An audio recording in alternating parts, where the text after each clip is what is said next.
भस्म करने का काम जब तुम करते थे वो युग गया भस्मधारी। अब भस्म करने का कार्य मैं करता हूं, मैं। इससे पहले कि तुम मुझे भस्म करो, मैं ही तुम्हें भस्म करके इस सुंदरी को अपना बना लेता हूं। वही रुक जा दुष्ट, प्रभु अपनी रक्षा करे। भाग जाए यहाँ से, भाग जाए प्रभु।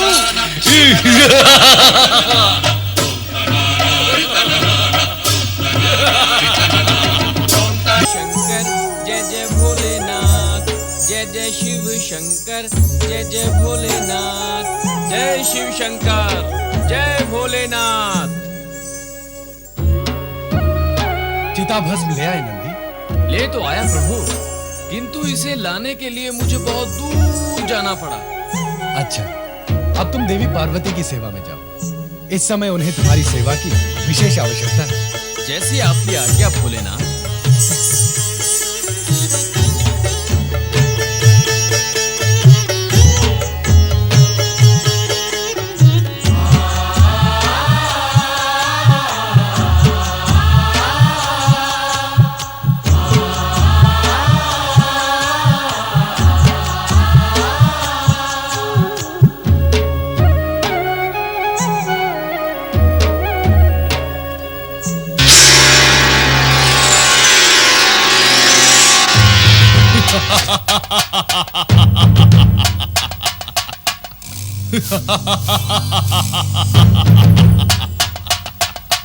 इस सेवक के लिए क्या आज्ञा है स्वामी परमेश्वर?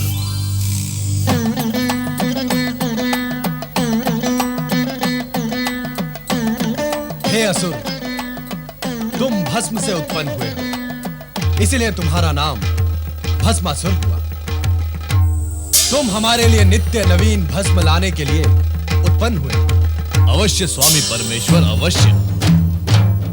परंतु यह कार्य बहुत तुच्छ है, मुझे कोई बड़ा कार्य बताएं। पहले तुम ये तुच्छ कार्य सफलतापूर्वक करो, फिर हम तुम्हें उच्च और बड़ा कार्य भी बताएंगे। जैसी आपकी आज्ञा होगी मैं वैसा ही करूंगा। हे परमेश्वर, आपने मेरा नाम भस्मासुर रखा है, मुझे असुर कहकर भी पुकारा है, तो क्या मैं असुर हूं? जब हमारे मुख से तुम्हारे लिए असुर शब्द निकला है तो यह निश्चित है कि तुम असुर ही हो। यदि तुम देव, दानव, मानव अथवा शिवगण होते तो हम तुम्हें उसी नाम से पुकारते। अतः तुम स्वयं को असुर ही समझो। अब जाओ, हमारे लिए भस्म लेकर आओ। यदि आप मेरी एक प्रार्थना स्वीकार करें तो भस्म मिलने का उपाय हो सकता है। कैसी प्रार्थना? आप मुझे वरदान दें कि मैं जिस किसी के भी सर पर हाथ रख दूं वो भस्म हो जाए। इससे क्या होगा भस्मासुर? एक तो इससे भस्म की प्राप्ति होगी परमेश्वर, दूसरे वे वृद्ध जो व्यर्थ ही इस धरती पर भार है, मृत्यु को प्राप्त नहीं हो रहे, वे वृद्धावस्था की पीड़ा से मुक्त हो जाएंगे। मुझे वरदान दीजिए परमेश्वर। तथास्तु। अब तुम जिस प्राणी के सर पर हाथ रख दोगे वो भस्म का ढेर हो जाएगा, परंतु ध्यान रहे मृत्यु के समीप पहुंचे और वृद्धावस्था के कष्टों से मुक्त करने के लिए ही तुम प्राणियों पर इसका उपयोग करोगे। निर्दोष प्राणियों पर इसका उपयोग नहीं करना। कदापि नहीं परमेश्वर, कदापि नहीं। आप तो आशुतोष हैं, सभी की आशा को संतुष्ट करते हैं। मुझे तो आशा भी नहीं थी कि आप मेरी प्रार्थना को सुनकर इतने शीघ्र वरदान भी दे देंगे। अब मैं कैलाश पर्वत पर चिता भस्म का ढेर लगा दूंगा। आपकी जय हो परमेश्वर, आपकी जय हो। ओम अग्नये स्वाहा।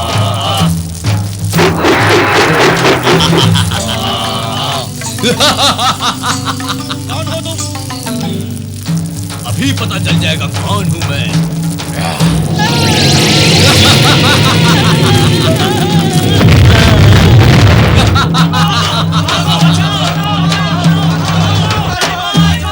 सर्वाभरण भूषितायै स्वाहा, सर्वाभरण भूषितायै स्वाहा।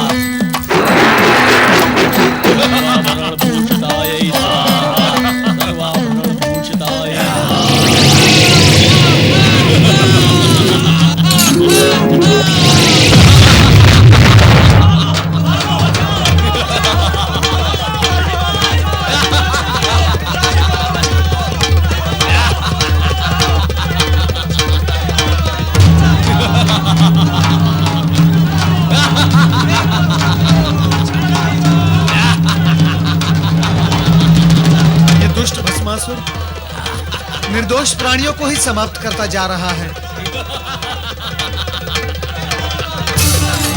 ये भी तो मुनि है, इसे भी भस्म करता हूँ। अरे ये क्या कर रहे हो भस्मासुर? मुझे भस्म करके तुम्हें क्या मिलेगा? मिलेगा नहीं, मिलेगी तुम्हारी भस्म। मेरी भस्म का तुम्हें क्या उपयोग भस्मासुर?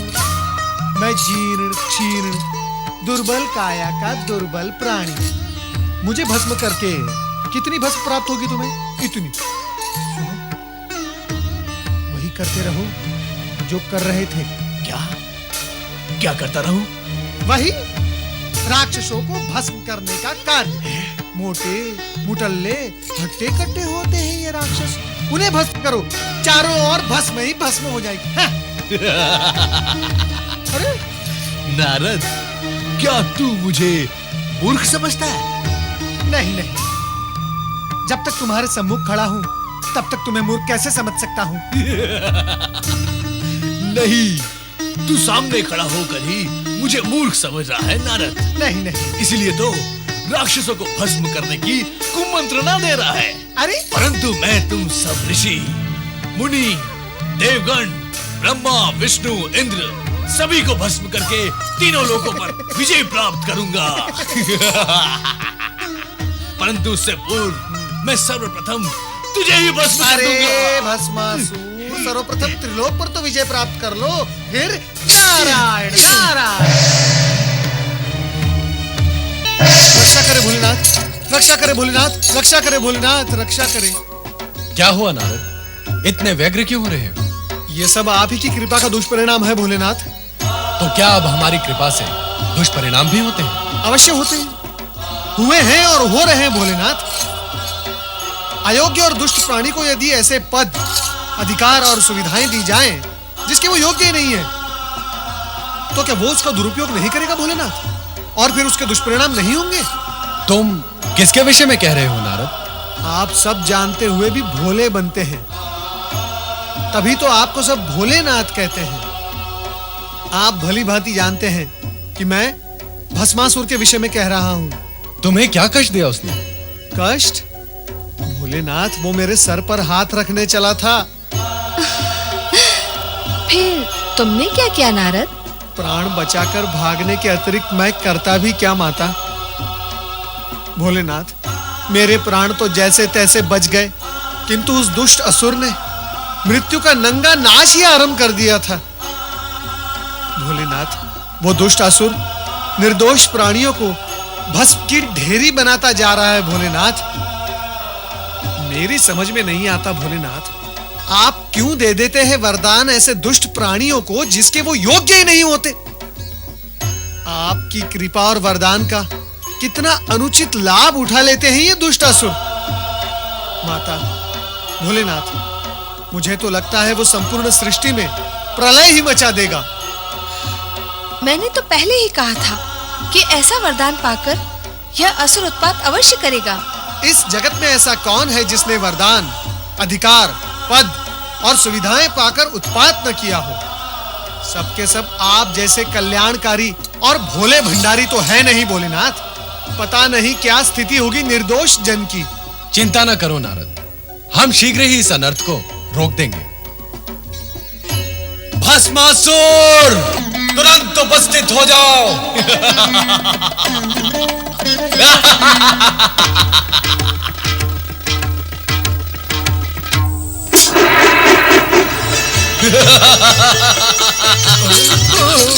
हे शिव शंकर, आपके दिए हुए वरदान का प्रयोग करके अत्यंत सुख की प्राप्ति हो रही है।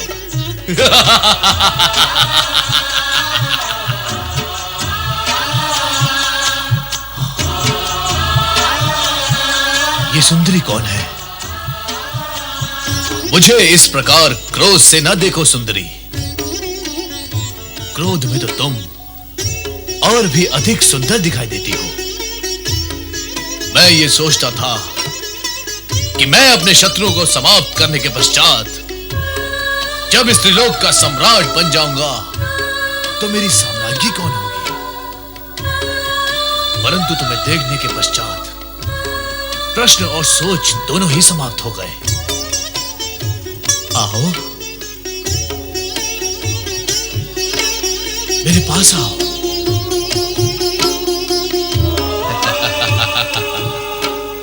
मैं इंद्र को भस्म करके तुम्हें स्वर्ग के सिंहासन पे बिठाऊंगा। दुष्ट भस्मासुर, पार्वती हमारी अर्धांगिनी है और तू हमारा सेवक। वो तुम्हारे माता समान है। इन पर कुदृष्टि डालने का परिणाम जानता है। हम तुम्हें इसी समय भस्म कर देंगे। भस्म करने का काम जब तुम करते थे वो युग गया भस्मधारी। अब भस्म करने का कार्य मैं करता हूं। मैं, इससे पहले कि तुम मुझे भस्म करो, मैं ही तुम्हें भस्म करके इस सुंदरी को अपना बना लेता हूं। वही रुक जा दुष्ट। प्रभु अपनी रक्षा करे। भाग जाए यहाँ से, भाग जाए प्रभु।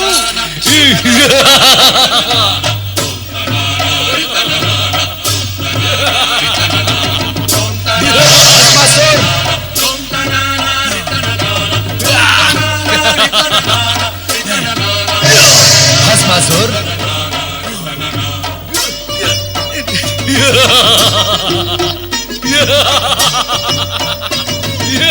भस्मासुर,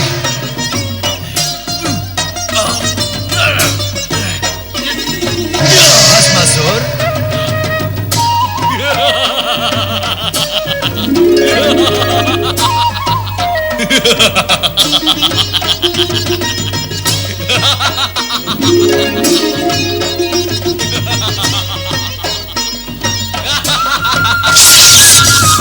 नारायण नारायण। अयोग्य प्राणी को अधिक अधिकार देने का परिणाम सदा दुखदाई होता है। देवेश्वर, आप ही से वरदान पाया है और अब आप ही को भस्म करने पर तुला हुआ है ये दुष्ट प्राणी। नारायण नारायण। अब तो मुझे ही कुछ उपाय करना होगा।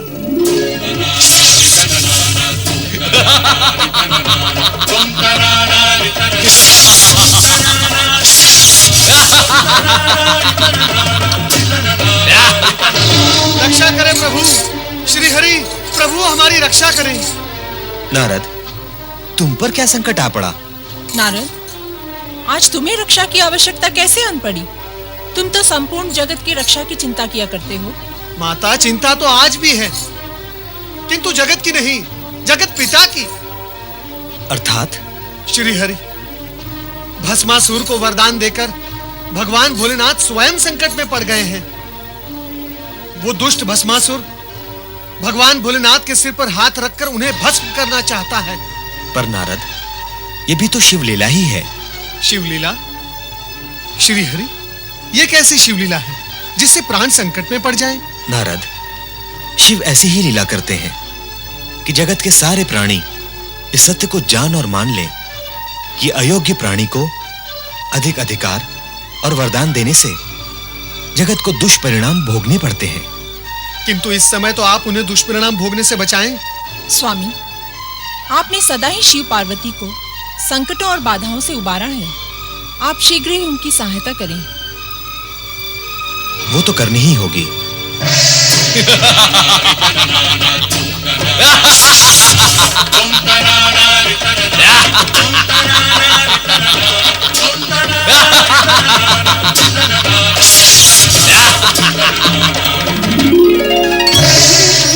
ये सब क्या हो रहा है स्वामी? कहां कहां क्या हो रहा है देवी? तीनों लोकों का स्वामी एक दुष्ट, बुद्धिहीन, दुराचारी असुर के सम्मुख इतना विवश, असहाय और परुषहीन हो गया है। समय की बलिहारी है देवी, समय की बलिहारी है। हाँ स्वामी, देख रही हूँ समय से हारे हुए बल को, किंतु अब आपकी ये दशा मुझसे देखी नहीं जाती। तो देवी, हमें क्या अपनी ये स्थिति प्रिय लगती है? हम इस अप्रिय स्थिति से स्वयं ऊब चुके हैं। तो फिर विराम क्यों नहीं लगा देते इस स्थिति पर? नहीं, हम अभी ऐसा नहीं कर सकते। ना सही, मैं तो कर सकती हूँ। आप मुझे आज्ञा दें, मैं शक्ति रूप धारण कर उस दुष्ट भस्मासुर को एक क्षण में ही समाप्त कर दूंगी। तुम यदि ऐसा कर दोगी तो हमारे वरदान का क्या होगा जो हमने भस्मासुर को दिया है कि उसे कोई भी नहीं मार सकेगा? यदि तुम्हारे हाथों उसका वध हो जाता है तो हमारी वरदान की महिमा भी समाप्त हो जाएगी। ऐसा हो गया तो जगत के प्राणी भविष्य में हम पर और हमारे वरदान की शक्ति व महिमा पर विश्वास ही नहीं करेंगे। स्वामी, आप तो चारों ओर से विवश हैं। तुम चिंता न करो देवी, हमारी विवशता का शीघ्र ही अंत होगा। कोई ना कोई उपाय अवश्य निकल आएगा। अब तुम शीघ्र ही समाधि स्थल चली जाओ, वहां पर तुम सुरक्षित रहोगे।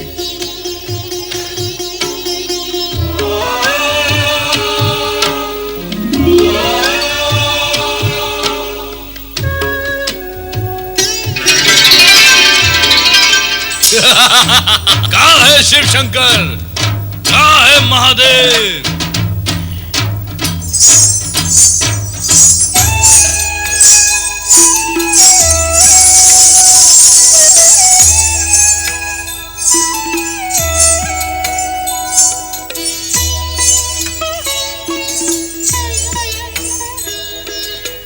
इधर देखो वरदायिनी भस्मासुर।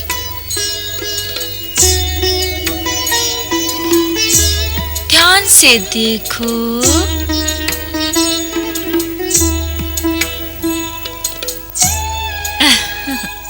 अंतर्दृष्टि से देखोगे तो मैं तुम्हें पार्वती से अधिक सुंदर दिखाई दूंगी। त्रिभुवन मोहिनी हूँ।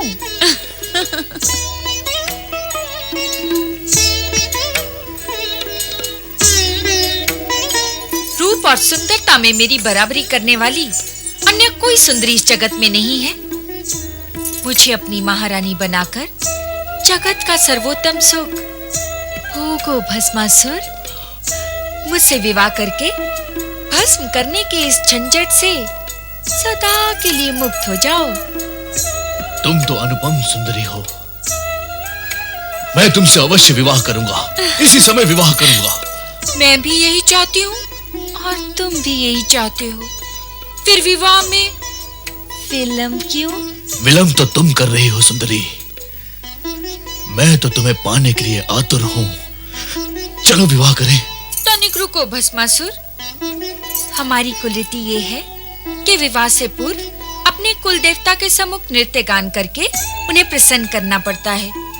नहीं तो कुल देवता रुष्ट हो जाते हैं और विवाहित जीवन संकट में पड़ जाता है। नहीं नहीं, हमें संकट में नहीं पड़ना है। हम असुर तो दूसरों को संकट में डालते हैं। बताओ, कौन है तुम्हारे कुल देवता और नृत्य कहाँ करना है सुंदरी? आओ।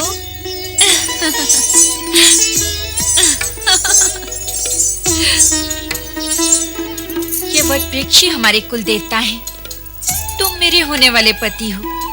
हमारी कुल रीति के अनुसार कुल देवता को प्रसन्न करने के लिए तुम्हें उसी भांति नृत्य करना होगा जैसे कि मैं करूंगी। बोलो, करोगे ना?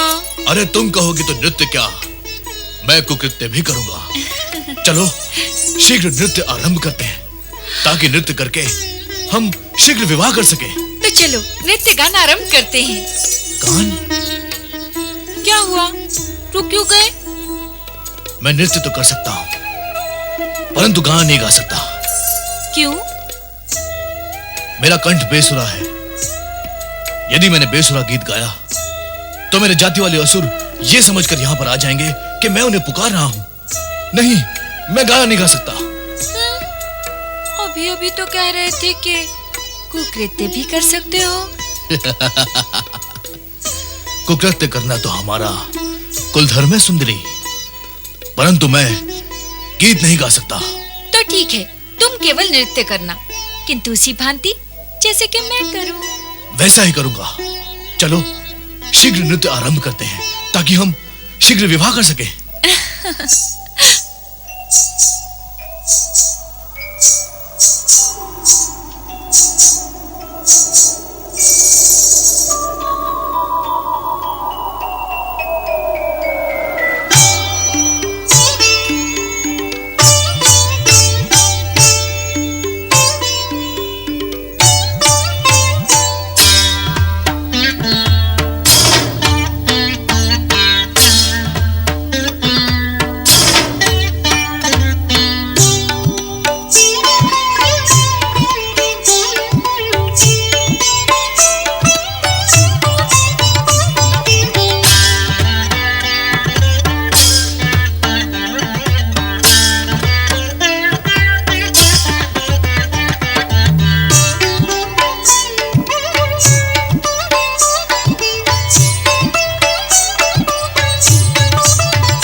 देवादिदेव प्रणाम।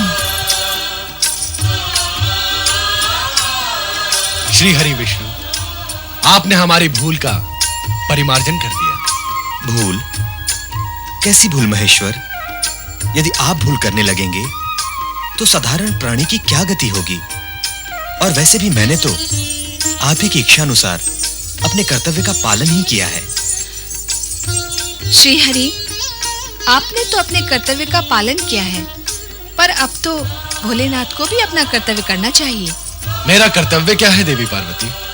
भविष्य में किसी को भी वरदान देने पर प्रतिबंध लगाना समाप्त कर दें। अब वरदान देने की परंपरा, यह कार्य अब ब्रह्मदेव व श्रीहरि विष्णु को सौंप दें। नारायण नारायण। माता जो दे वो देवता, और देवता देने का कार्य कैसे समाप्त कर सकते हैं? भगवान भोलेनाथ ना परंपरा त्यागेंगे, ना अपना उदार स्वभाव। वो तो भोले भंडारी हैं। अर्थात फिर से कोई को पात्र निर्दोष जन पर अत्याचार करने आएगा? नहीं नहीं माता, अब भगवान भोलेनाथ केवल सुपात्र को ही वरदान देंगे। सच्चे भक्तों को हानि भी तो नहीं होनी चाहिए। निश्चिंत रहो देवी पार्वती, अब तुम्हें कुछ कहने का अवसर नहीं मिलेगा। अब हम वरदान देने से पूर्व पात्र की परीक्षा लिया करेंगे। देवादिदेव महादेव की जय। पालन करता श्री हरि विष्णु की जय। भगवान